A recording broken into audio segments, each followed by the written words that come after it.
All right, ladies and gentlemen, welcome back to another episode, another week. It's another tribal council in the tribal business community on Discord. If you're not there, you need to be square and get in there. It is the place to be if you're trying to build your business as an entrepreneur, a solopreneur, or you're just business minded and you want to learn from other really incredible guys and gals who are interested in helping you grow and develop professionally as well as personally. We got a lot of incredible things going on this week, and we've been having some incredible features come and speak in our community. Had several different really awesome events this week, met some really incredible new members, and we're excited for this specific Triba Council because Jeremiah has put together a presentation on things that he really wished that he knew when he was starting off as a young entrepreneur. And I want to welcome him into the stage here. Let's see if I can transition it over and actually get him on the right one. Yeah. We've changed a few things. Yeah. And let's transition. Where's Jeremiah's camera? I don't know, but I see my slideshow. I do see your slideshow. We need to get your camera in there too.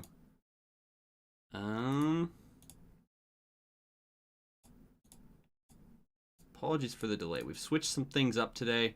I just want to make sure that it works. Let's transition to... This is the one we're on. And... I don't think Triba is not incorporated yet, but that looks so fun. Great. Let's just pull in add source. No capture. Okay.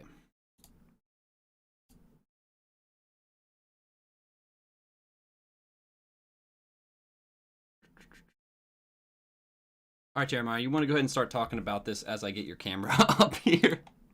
Of course. Yeah. I think what's really shocked me is the community has begun to grow, and as it has begun to grow, it wasn't 100% in the direction we originally expected. Um, Originally, we expected this community to be a lot of established entrepreneurs and business owners coming together to co-work and to help each other get through their problems.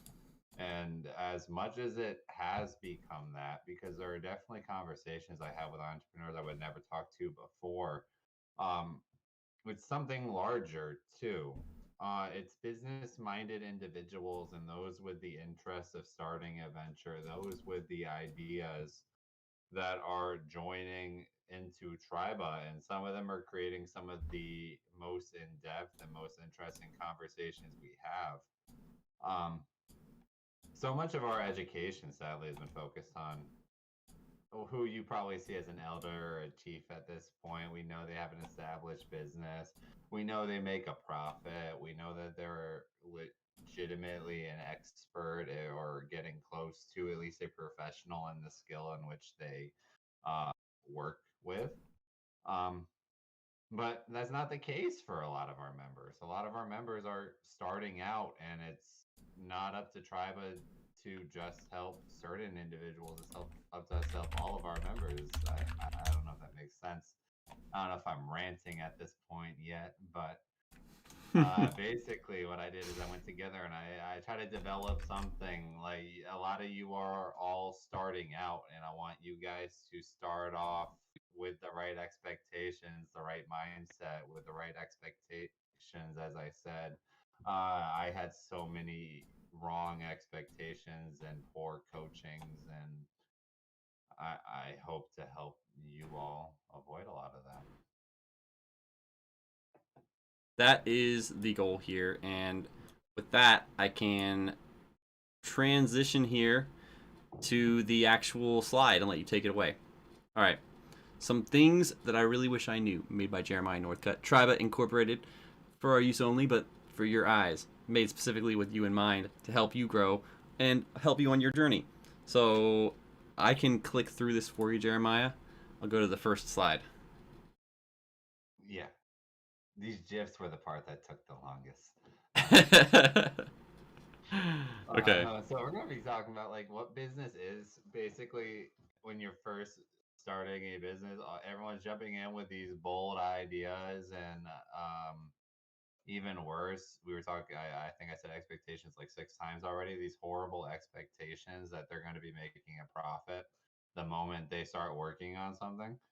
Um, and all of this is pretty much wrong as can be, because what a business really is at the end of the day is it's simply it's a service or a product in which you have or you can perform that is deemed valuable enough by others that they're willing enough to pay you for it.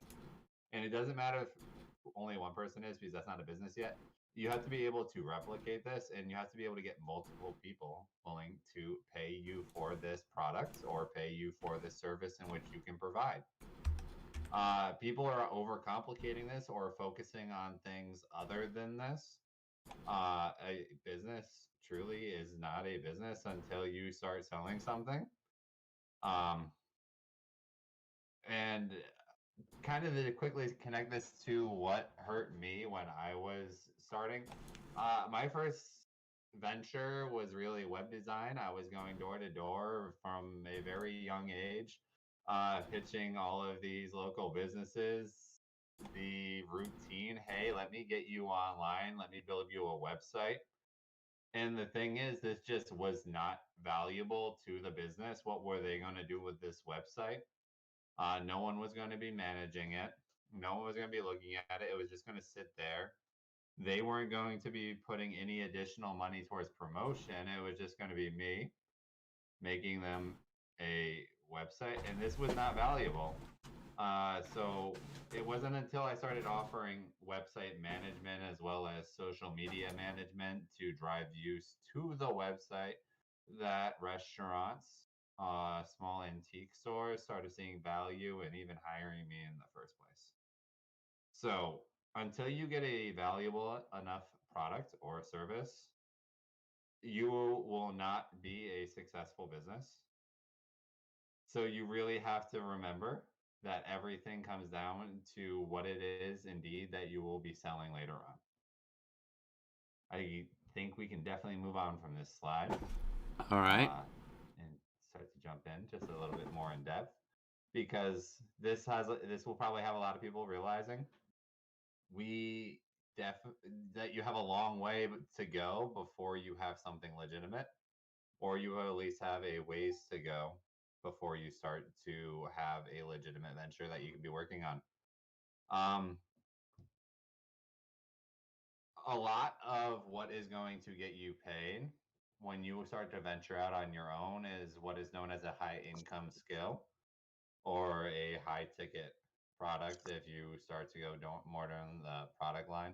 But what a high income skill comes down to, um, first of all, there's this book called Mastery by Robert Greene that you should all definitely read, because it talks about developing a skill to the point in which you master it.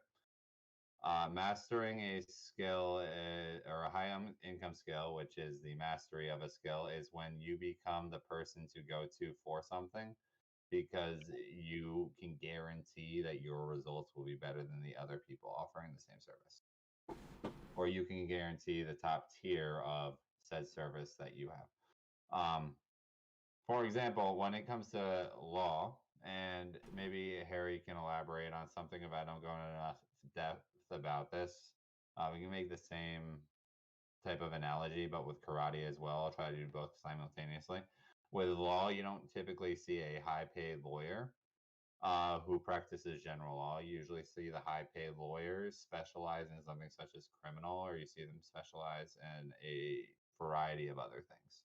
But Mm-hmm. general law or general law lawyers, there's definitely a way better way to put that, typically are not the highest paid because they have not mastered any aspect of legal or of law. I feel like I just keep saying the word law. Let's talk karate. That's a way easier example. Um, you're not very valuable as a karate teacher unless you have a black belt, right? There is a white through a blue and a brown, and there is a ton of other belts in between. You cannot go back and start teaching karate until you probably have a black belt. This is because you have mastered the skill, and now it can be deemed high income for you. I have a ton of notes going more into high income skills, and I really wish I didn't come straight home from work, so I had a moment to start kind of looking And these if you over sign for up you all. for Jeremiah's exclusive course, you can learn how to pick up these high income skills and start getting No, no, no, no, money no. Just go find this today. book. If you search Mastery Robert Greene PDF, and this is like definitely slightly black hat, so do know that you're supposed to go buy the book, and I should probably tell you to do that. But if you search this book.pdf, you can go read it for free, and you can skip all of these BS courses.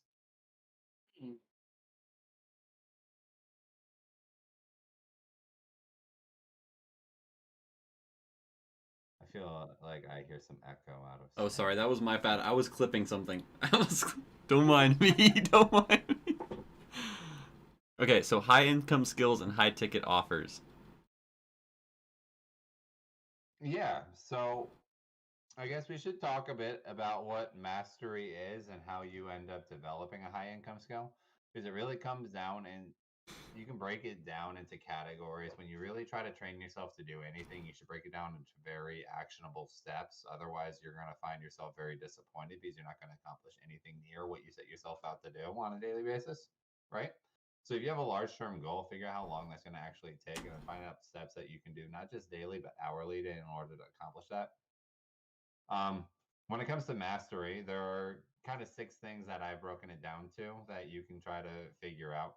First of all, it's kind of what we were just talking about, establishing well defined and specific goals. Figure out what you're going to be accomplishing on a daily basis, a weekly basis, a monthly basis in regards to the goal that you have. Which ventures kind of right into my second point, which is to break this down into parts and make a practice plan. Because it's great to cover something once, but it isn't until you start covering that five, six, 7 times and find ways to actually practice the things you're learning, to practice the things that you want to apply long term to your life, that you start to really learn it. And that is something a lot of people forget. Like they jump into a business, for example, right? Let's say you started running a sales agency. So you start to feel like you're some hotshot sales agent for all these companies. You're growing in, you're helping them get sales for their business, right? Uh, how are you improving your sales though, right? So they stop practicing. A lot of people they get comfortable in their career, and that's why so many people don't reach mastery is because they forget to lay out something called a practice plan, and which is how you figure out how you're going to continue to get better at that career, right? A lot of people who work multiple jobs, you see they kind of plateau in each. And that's because they stop subconsciously thinking about how they can do the next day better because their mind immediately transitions to how I'm getting through this next job. Um, and I guess this also transitions good into point three. You got to give each part its full attention, right? You can start to get very distracted with all of the tasks that you have now broken down from the overall concept that you keep hopping back and forth. I think this is the hardest part for people with ADHD in mastering a skill is being able to separate the multiple aspects of something and go further in depth and study each aspect in more detail. Um, which is also a crazy aspect of this all because in the entrepreneurial community, you are going to meet so many people with ADHD that it doesn't really add up a whole lot, which is very funny or ironic, depending how you really want to look at it. You continue to think about mastery. You're not going to become a master if you keep learning from people who aren't themselves masters. So go find people who can be mentor figures to you. Just don't consume your time trying to find a mentor because you're going to definitely find you a mentor along the way as long as you're on the right path. If you're trying to start your journey by finding a mentor, you're going to get yourself scammed pretty much. So that's a very iffy point there that a lot of you should probably forget until you get yourself established. I hate seeing people start searching for mentors and find themselves up in courses and curriculums, conferences that aren't benefiting them further. You know, obviously, next point is to stray from your comfort zone. If this hasn't been taught to you in enough other lessons, I really don't think I'm going to be able to teach this to you now. I include this as more of a reminder that you got to continue straying from your comfort zone if you're going to continue to learn. It's basically how you learn is by expanding your horizons. Um, how are you going to, again, master something if you stay within your comfort zone? You sadly aren't. The last point I want to bring up is maintaining your motivation. I really can't even testify to how I maintain my motivation because it's still kind of unknown to me most of the time. But you really have to maintain your motivation if you're going to get close to mastery in any skill or learn any skill, even at like both basically an entry level at this point. You're not competing on like a location specific scale anymore in a lot of skills. You're competing on an international scale. If you want to compete on the entry level, that bar is going to continue keep rising. With no motivation, and you're not going to be making money online, and you're definitely not going to make yeah. Basically, as I just said, you're not going to make money online without motivation. And it's a sad reality because you can definitely go and make money, luckily, elsewhere. And that's just not going to be the aspect here, despite there being larger numbers, more potential, etc. Right. I think this is a really good This is a point. great point right here. I didn't even realize what slide you were on, and it kind of goes hand in hand. The very desire to find shortcuts makes you eminently unsuited for any kind of mastery. You really just got to think about it for a couple seconds to think what it's saying because, like, the fact that so many people are out there and you're trying to find a shortcut. First of all, if you're trying to become a business major in college, first and foremost example is so many of these so-called business majors, they kind of sit back and they try to find the shortcut for every assignment they have. They try to find the shortcut for every project that they're assigned in group form as well. And they get through college and have learned absolutely nothing despite the man that was speaking on the stage in front of them being a multi-million dollar business owner. It's kind of sad. And it's a flaw of specifically in what this quote is addressing here. I mean, we should keep moving forward because we definitely don't want to spend the entire mastermind and council on a mere slideshow. But we want to talk about just the importance once you get past figuring out a product or service in which is high ticket and figuring out and mastering the skill in which it requires to sell that product or service. You got to then market that product or service. It's impossible to have a successful business without marketing and sales. So Right. if you yourself are not going to be doing marketing and sales, you really got to go find a co-founder, a partner. You got to figure out a way to get a salesman on your team commission basis because you're not going to be successful. And it's kind of a sad reality that you will find. I think a wise man once told me that if you're not first and foremost a marketing business, you don't have a business. I And don't that know what wise man I, this is. I mean, he might be here, he might not. I'm not going to call him up and embarrass him or anything, but it's true. It's true, and it really made me uh, take a step back and think about it because if you're not marketing your business, no one's going to even know about it, and it doesn't matter how incredible your product is, how awesome you're doing building out the product. If you're not marketing it effectively and in the right channels where the people who need to see it are going to see it, then you have no business at all. Just my 2 cents here. I'm gonna throw it back to Jeremiah. Throw it back. 100%. But what so many people forget is they start launching Facebook campaigns, they start launching Instagram campaigns, they start finding ways to market their product or service. Um, they forget that the most important aspects was not that initial conversation. And they forget to follow up.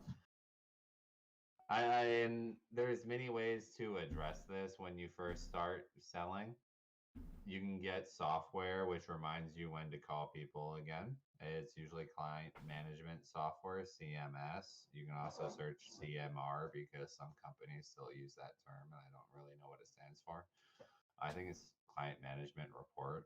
reporting or something. Who cares? But regardless, you can get software that does it for you. You can form simple Google Docs that let you know when to do it.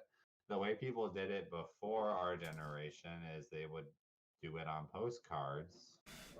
I can probably give an example, even though these will just actually have like Arabic on them. They would have postcards. They put the postcard towards the back when they were done having their conversation with the individual. And then whenever the card came back to the front by cards going back, they would have the next conversation. That there will only work though, again, if you get yourself on a schedule, if you get yourself on a plan. Doing sales calls are useless 10 out of 10 times if you do 2 in a day. You have to set yourself down to do X many. When it comes to that, the misconception so many people have is that they're going to sit down and make 100 calls and that means something. That does not sadly mean anything. You got to sit yourself down with the goal of conversations and the goal of quality conversations. I know this means that you have no idea how long you will be sitting in that chair, but that is the only way in which you can ensure that you are going to be pushing your business on a daily basis. And this is usually why businesses outsource their sales, and you'll never see management or owners doing that aspect. Um, but you can't start thinking about that until you scale, and this is not a lecture about scaling. So we're going to continue going on, remembering that the focal point and the thing that you should learn most from this slide is that following up is basically where you are going to make it statistically 60% of your money. It's like the difference between going on your first date and your second, right? Yeah, basically. Yeah. What happens at the end of your first date? Nothing. Yeah, basically none of you responded. What happens Crickets. at the end of your 10th date? I'm just talking If from nothing's happening at the hypothetical, end of not your 10th experience. date, you're really bad at sales. You Yeah. should definitely get somebody to be your sales partner. If you've ever had something happen after your first date, that should tell you might have a knack for it. You set up the second date. That was yeah. There you go. You're welcome There for you that, go. Fred. You're setting up Bachelor. the second date. You seal it any way you can. It doesn't matter, which base that's on. You seal it for the next date. Sometimes you can hit a home run. That's all I'm saying. All right. Oh God. Yeah, I'm done. Good analogy, but horrible analogy. You're welcome. It's my superpower. Hijacking conversation. To keep driving the point, though, you got to remember that every single business owner, saleswoman, or businesswoman is a salesman or a saleswoman. I think Sam kind of broke this point before it could be made by mentioning the exact line on the last slide. And yeah, it was Chris that said that, and I was about to give credit here because I'm nicer than Sam. Sam didn't give credit earlier. But definitely, if you want to dive more into sales because you're starting to realize this is not an aspect for you, definitely let us know. We can do some more sales training, sales events, sales seminar, whatever we want to call it at the end of the day. Yeah, drop in co-working if you're interested in that. 4 books. 3 of these books I put in this list because when I first got into a 9-to-5 job, in which I have worked recently, it was sales based, and I had no idea how to get people to sign up for the accounts I was offering. So I went and picked out the first 3 books you see in this list. I don't know who added number 4, but somebody did. Way of the Wolf. If you guys haven't watched Wolf of Wall Street yet, then I don't know. Not that you should really take many lessons from what he did on a morality standpoint, but on a practical standpoint, you have to admit that the man was able to sell with everything that he did accomplish during that time frame. Go learn some of the methods he used to sell. Just remember, if you're going to be that worried about moral, just remember to keep your sense of morality while you read it, because there were a few points I questioned as well. Start with Why by Simon Sinek, though, is definitely a book that which every business owner should read, not just specifically salespeople, but every salesman and saleswoman should also read Start With Why. It talks about remembering why you are selling the product. This is definitely a conversation we're going to have to dive in more into the future because it is something that's very powerful. I don't really know much about Good to Great. I don't even know who put that in the list. Never read it. Good to Great's a great Hopefully, book. it's a good Honestly, book it's the only about one I've read on sales. the list. Oh, well, tell us, Jay. Gosh, that was like a couple years ago. Good to Great. That was the Malcolm I mean, I Gladwell couldn't book, tell you. right? About getting people going from mediocre to yeah. I remember it being a good book. I forgot some of the takeaways, so Okay. maybe it wasn't that great. I don't know. I do remember reading it and thinking, "Wow, this is a really good book." I Good mean, book. the rundown of it basically, because I put it on the list, but it's basically what a good company is compared to a great company. Like that's basically what you could say about it. What about getting to yes? Another good How does one. that relate to sales in Borrow? Huh? How does that relate to sales? It I relates got to the sales. connection if you don't, knowing the overall concept, but how does that relate to sales? Think about it like Walgreens and CVS, right?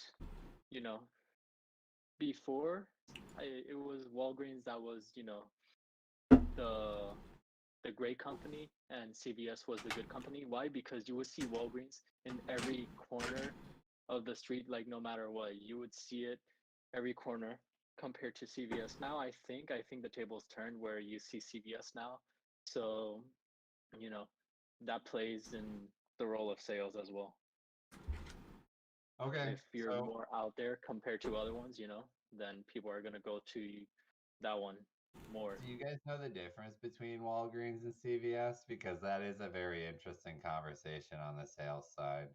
Does the book go into that? Because having worked in CVS, I kind of just wanted, I don't know, I wasted my time studying that instead of bringing people out. Um, I don't remember honestly. I'm gonna be honest. So what CVS did is they spent millions of dollars testing what items they should put in that middle aisle as you walk all the way to the back of the store to the pharmacy and then all the way back to the cash register.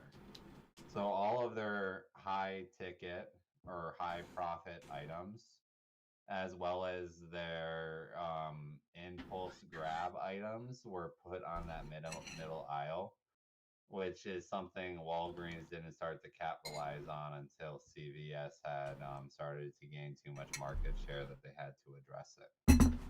Um, Interesting. Clip. But it really comes down to the product then, thinking about that, which was going to be my original aspect, is like the difference between a good business and a great business because you can get people out there and they like in sales what you say is what gets somebody to buy something. But in a great business, if the product is also great, then people naturally become salespeople for you, passing on the word. And I see a legend with an unmuted mic. So I just popped in, Jeremiah. I did have a question. For the one that who spent the most money marketing doing that test? Was it Test in here? The Triba, like the no, like the Walgreens example, the CVS. Walgreens CVS. CVS spent the CVS money? spent more money testing because they were second to the market.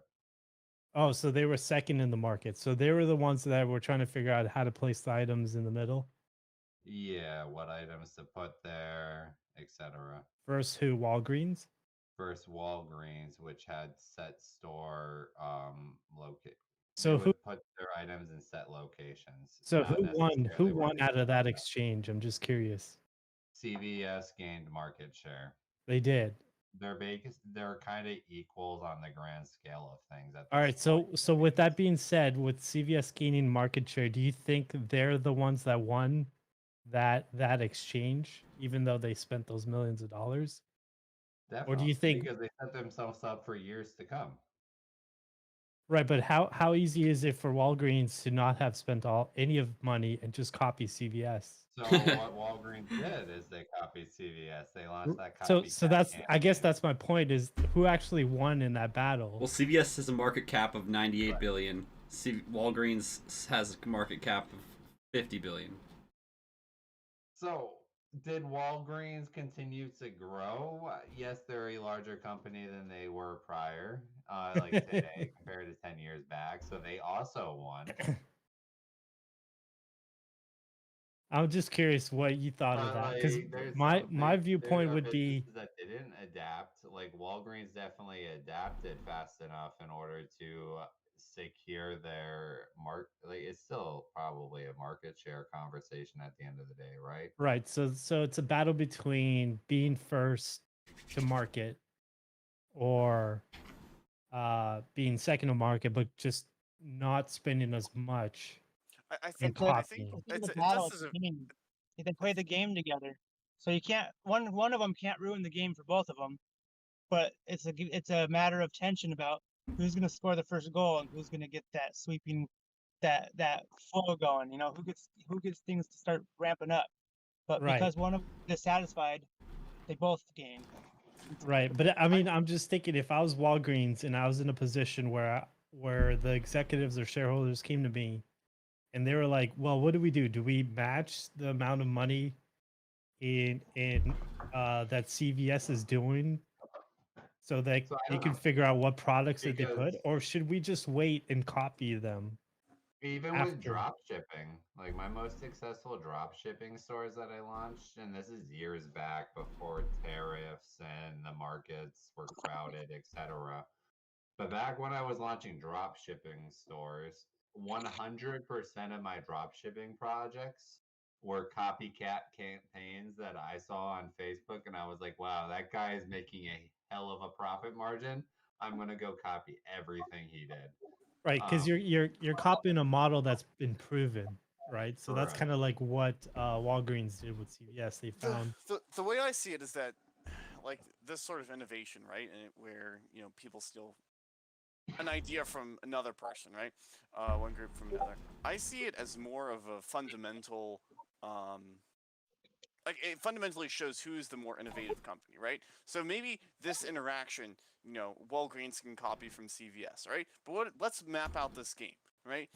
How many times can Walgreens be late to the game, before they go bust, right? How many times? 100% as long as they adapt quick enough afterwards. They can't miss the jump completely. They got to make the jump eventually. yeah, But they it got to depends. It depends like what their goals are, right? If it's like Blockbuster, right, and they're like, no, we don't care about online, Marketing. video and stuff like that, then obviously they're gonna die, right? So they don't adapt, Well, but there's something to say about maybe not dying, but perhaps because there's like a lot of things that died out that there's a lot of people who have nostalgia for now. So you never know about like in the future, but they have to survive any dips, of course. Like they can't fail to like hold out. But it's what mentality they are. Like what kind of maybe Walgreens just always wants to be there. Like they know they'll always be there, so they'll do that. Like who knows what's gonna happen in the future? right. I guess my point of bringing this up is that it's not about reinventing the wheel. The wheel's there, right? Mhm. Yes, there is some innovation to the wheel, but the wheel's already been invented. It's just, how do we either become first to market, with whatever addition you want to do, or you Yeah. find somebody that's killing it and you make an alteration, or your own spin-off or whatever, right? Right. Take somebody else's research, you're basically getting free research there by the same tactic, which I'm sure that's what Walgreens ended up doing, right? Oh yeah, I mean, like all the top 100 companies do that. That's, they have a certain amount of budget for R&D, right? Research and Mhm. development. And they know what their competitors are researching and putting money in, and they're not likely to match that, because it's like if I had 100 million right now, right, and I wanted to advertise something, and you knew I had 100 million in advertising for Yeah. that product, you're not going to compete with me. You know that it's better to use your money elsewhere, right? Mm-hmm. So I could definitely write this up as a case study, but there has been an overwhelming amount of projects coming from Google. And let me backtrack for 2 seconds. So Google allows their employees X amount of hours per week in certain departments in which they can develop and work on a project of their choice. So they can get together with a group of their choice and work on something brand new, something completely not related to their job, Mm-hmm. right? The majority of these projects, though, end up being directly influenced by another project online. They end up being influenced and basically a direct ripoff created by a bunch of experts in programming and development of somebody else's idea that is also being performed elsewhere. So I think it's borderline human nature Yeah, to I try to agree. take something and do it slightly better. And I think sadly it's a plateau that we've reached recently because a lot of people um, that's what they make their careers on is trying to do something slightly better than the person before them. There is so little innovation nowadays, so little doing something brand new and something unique. Very few people do it. Like I ran through the businesses in Triba the other day, kind of thinking similar along this point, right? How many of these businesses are things that have never been done before? I found one person with an arguable yes, being Garrett, who has a philosophy agency for businesses, which isn't something I can find elsewhere, right? But everyone else does something that has been done 10, if not 100 times before. But Right. isn't that how innovation works, right? Is that you don't normally, very rarely, are you going to have the truly quantum leaps, right? But typically, what you're going to do is you're just going to have the next thing, right? So, which is one of the reasons why I'm big into crypto, because that's the next thing, right? So you take what worked in the old world, right? And then you're like, okay, how can I adapt this to this new paradigm, right? And you just take that next step instead of, I mean, I love those companies, and I think a lot of really big innovation is driven by companies who just, or not companies, but people who make these giant leaps, right? But I think most of the time it's these That's small. industrial revolution. Well, I mean, innovation itself is never going to go away. There's always going to be an adaptation to it. Like everybody's with Bitcoin and Ethereum right now, right? Or blockchain 2.0, right?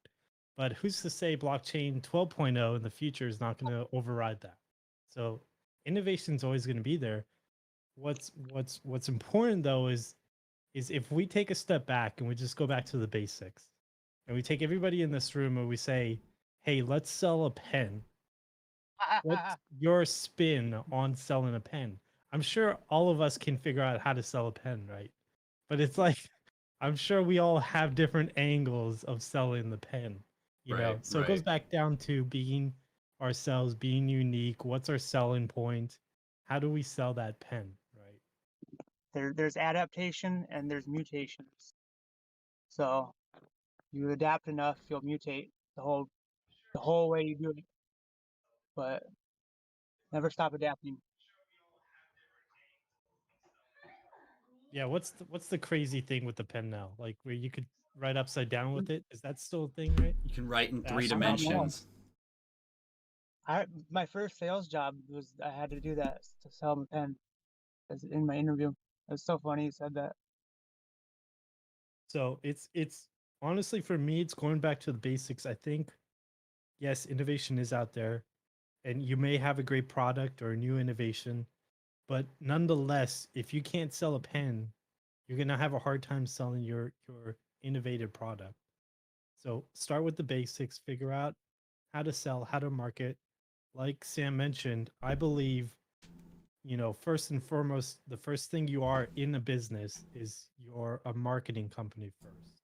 If you can't market yourself, you can't sell your service, then you're not going to be able to reach the goals that you want to get to. Once you master those skills, then whatever product could be anything, right? It could be a pen, it could be a Lamborghini, could be whatever.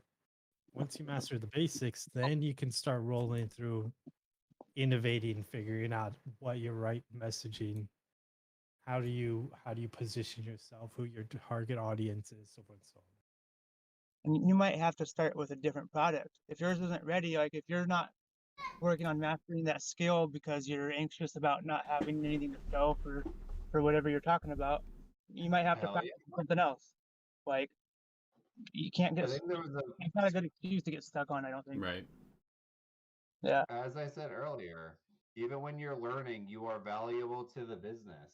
I'm not sure if I stressed that point enough on that slide. Even when you are learning, you are valuable to the business. Get paid because you There it is. are still making that business move forward.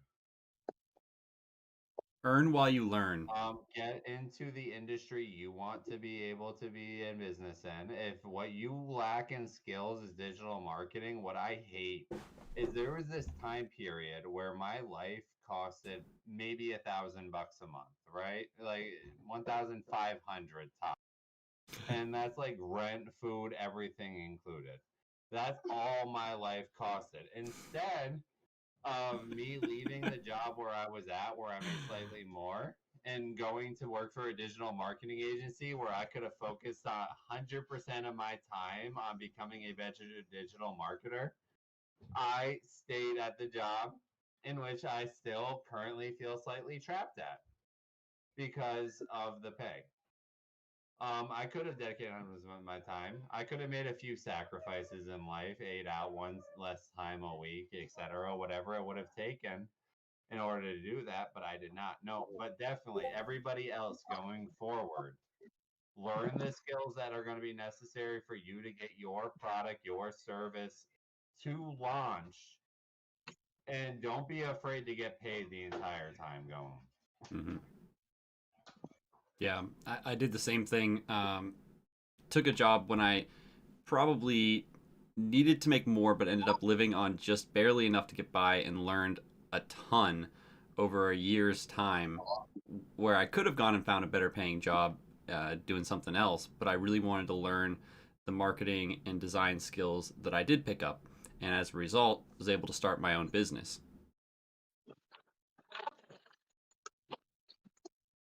Could I give some pushback to the?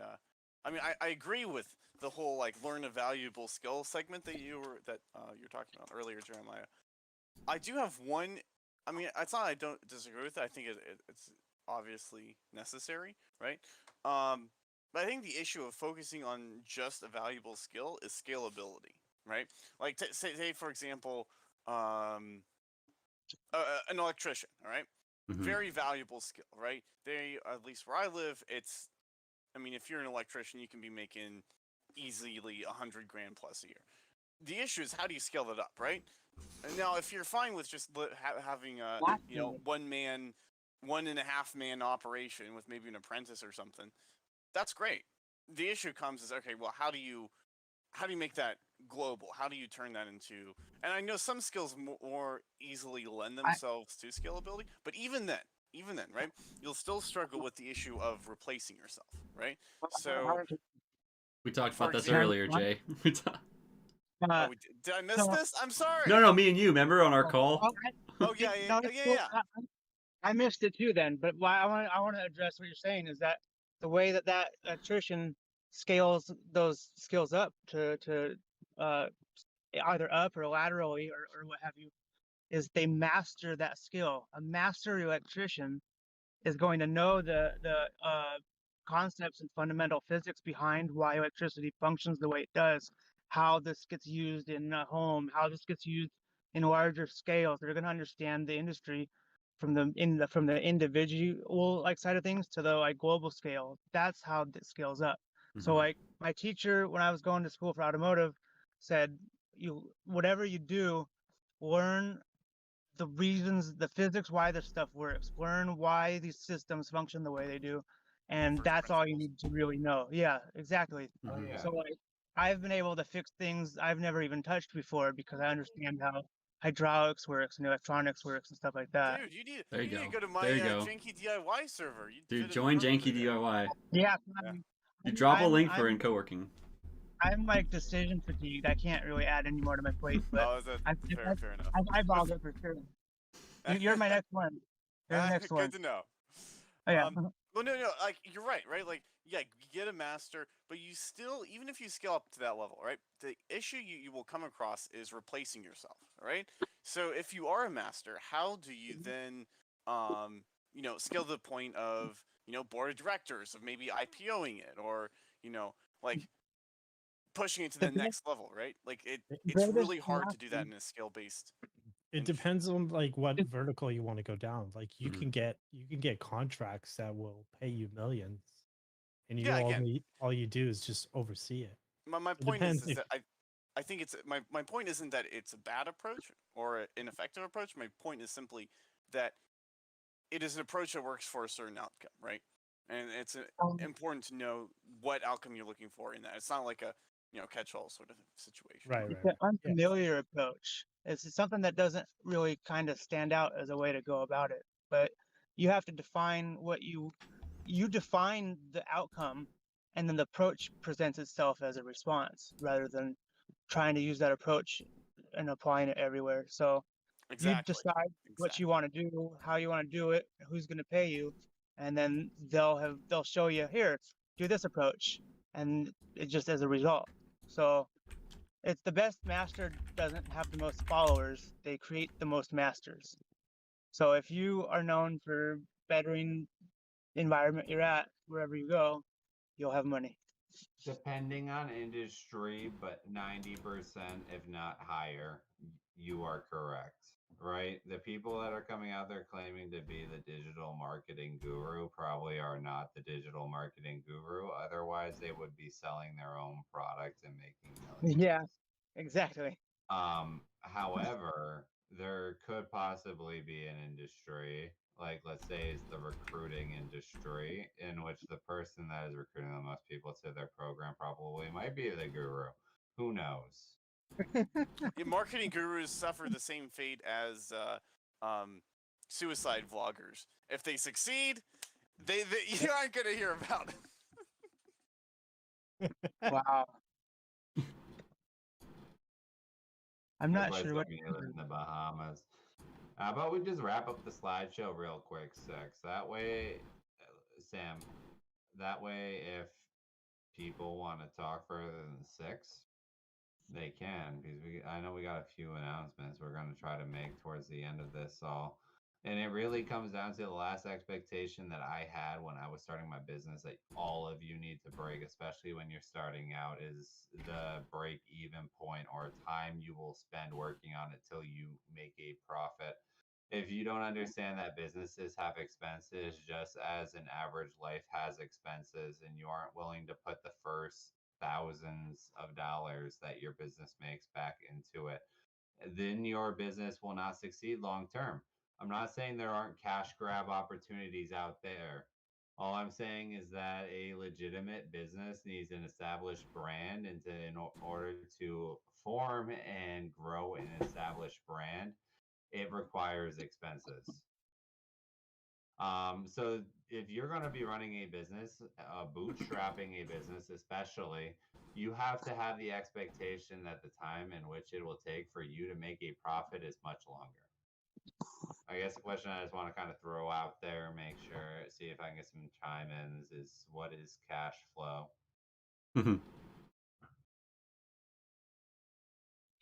$1 bill, y'all. I was waiting for someone to say that. It's usually gonna be me. Well, that is the end. Does anyone have an answer for that question? What was the question? What is cash flow? What does it mean? The velocity of money. Bringing in enough money to cover your expenses, but it depends if you're raising money or going the VC route. At that point, you're kind of like, well, I don't care so much about cash flow as long as investors are willing to put dough in the background. Oh, I thought it was somebody else. Oh, one thing I will say, if the slideshow is over, Slideshow is over. You go ahead. yeah, doing like a quasi unofficial official census of everyone in the Triba community. So if you got a business, who has a business, running a business right now? Raise your hand. It's a good list to go down. In between at the moment. In between. What about you, Chris? Yeah. In between? No, Chris runs a business. No, I Alright, got I'll I got send- over 10 right now. Raleigh influencers. It depends. I'll show you a Calendly and link. I'm essentially just trying to get to know all the businesses here, create like a little bit of a repository, nice list, so that for lead generation purposes and whatever. Yeah. So I'll love to have a chat with you guys. I've had some great conversations already. Isn't that right, Sam? Yeah, we just had a good one Jeremiah? today. Yeah. Jay's getting good at finding the pain points, that's for sure. In a good way. In a good way. No, not in a. He's in a unchained, not ladies and gentlemen. He's unchained. We better not talk to each other too much, then that might be a problem. You'll You got the list of announcements? I have a list of events that are going on. We have upcoming. We're going to be doing a project management workshop, so stay tuned for that. Yeah. I think it's going to be either Monday or Tuesday, and Joe Casanova from Furlough is going to be coming over and talking about ClickUp and how he uses that for project management. If you're interested in that kind of thing and you want to learn more about how to set up project management software, how to use it effectively, how to run efficient projects and get things done, come to that one. I'll be posting more about that in announcements. Then we have Monday, we'll have our meet and greet at 1 p.m. Eastern time. So invite friends who are entrepreneurial minded, who are interested in starting their business, or who have full-fledged businesses right now and they're interested in marketing, networking, growing as well. And then on Wednesday, we have our weekly roundup at 1 p.m. as well. That's to come in and sort of an emergency meeting during the middle of the week. Either you can just unload the problems you're having, or talk about contracts that you're working on, proposals you're trying to get out, or we're happy to give you advice or point you in the right direction if you need help and we can't solve it for you then and there. And then again, Friday, Masterminds Council, Tribal Council. Other than that, everyday co-working at 12 p.m. Everybody's chilling in here. Real friendly environment. We recently, just an announcement, we brought on Harry as our official head of HR. So he's been helping us really refine out the moderation process. If you guys do see anything happening that's off the charts or unchained in a bad way, not the J kind of way, but like, unchained in the bad way, make sure you point it out to a mod. Just tag at Triba staff or post in the Ask a Mod section at the bottom. You'll see it there. And that's all in terms of announcements. Do you have anything else to add, Jeremiah? What 5 about o'clock co-working on a daily basis. Oh, that's true. We do a 5 Besides, o'clock of co-working course, now, on too. Friday, when there is Triba Council, that's kind of a slight overlap. We So kind I of wasn't that. paying attention. Do you have that in an email format as a newsletter? Yeah. That would be Newsletters cool. are starting actually in a couple weeks. Wow. That would be amazing for me too. You're jumping my announcements weeks. a little bit. Well, we have Maybe tomorrow. We do have a newsletter. We go to wr.community/Triba, put in your email, and you'll get the newsletter sent to your inbox next week. Yeah, because that was a lot of information. If I could get all that information in an email, that'd be great. When did you start doing that? Just now, boom. Just now, boom. Here, Oh, I'll put it in chat. Sign up for the newsletter. Triba staff asks permissions. You see it. who? What? You're in the server in which it happens. Oh, why are you the one asking when you're the one that sees that it just started? That you're assuming that I saw that just because I read it. Okay, there we go. Oh gosh, but a few other announcements to definitely get going on. We got Patreon launching in a couple of weeks. I know. I can't tell you when within the next couple weeks, but there's going to be a Patreon subscription that you are all going to want to check out. 3 different tiers full of 3 different versions of value. There are also 2 ebooks in which you're going to want to keep your eyes open for, because there will be 50% off coupons for Triba users specifically.